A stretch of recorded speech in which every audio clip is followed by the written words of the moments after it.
not happen the way he said it happened. I will say that Tyree Jones to stand trial for the death of Jahi Turner. Good evening, and thank you for joining us. I'm Carlo Cicchetto. And I'm Shannon Handy. Barbara Lee has the night off. It was 14 years ago today that Tyree Jones told police his 2-year-old stepson disappeared from Balboa Park. Little Jahi Turner was never seen again. Jones was arrested in April, and after a preliminary hearing that lasted 5 days, was bound over for trial. CBS News 8's Brandon Lewis is live with the decision. Brandon?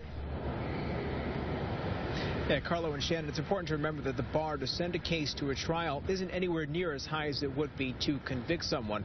Jones's attorney says they're not all that surprised by what happened, but they are certainly disappointed. Still, the judge today didn't mince words in his ruling. The evidence in this court's mind is compelling for purposes of this hearing, that Jahi died at the hand of Mr. Jones.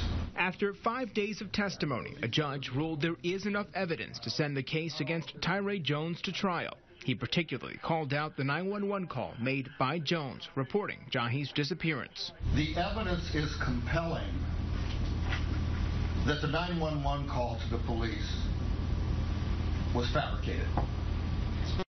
That fact has been, I find, firmly established by the evidence presented by the prosecution. The prosecution called several witnesses they say poked holes in Jones's timeline of what happened while Jahi was in his care.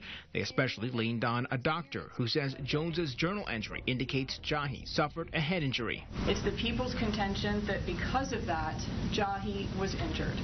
He was either punched, he was kicked, he was thrown against a dresser where his head was hit. Something happened to Jahi, and the defendant disposed of the body. They also note a lack of food consumed by Jahi in the fridge and a lack of the toddler's DNA throughout the home. The only DNA we get from Jahi in that apartment is the unexplained blood on his blanket and the mixture of blood that's on his onesie. But the defense says that actually helps their case, pointing to a lack of hard evidence proving Jahi's disappearance was the fault of Jones.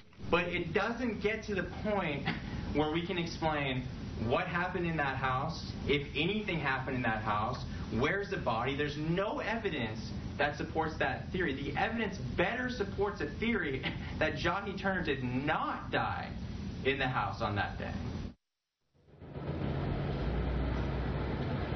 The trial is currently scheduled for April 3rd. Coming up for you new at 6:30, we'll take you through what's changed in this case over the past 14 years and explain why even with what happened was an accident, it would change the charges in this case. Carlo and Shannon.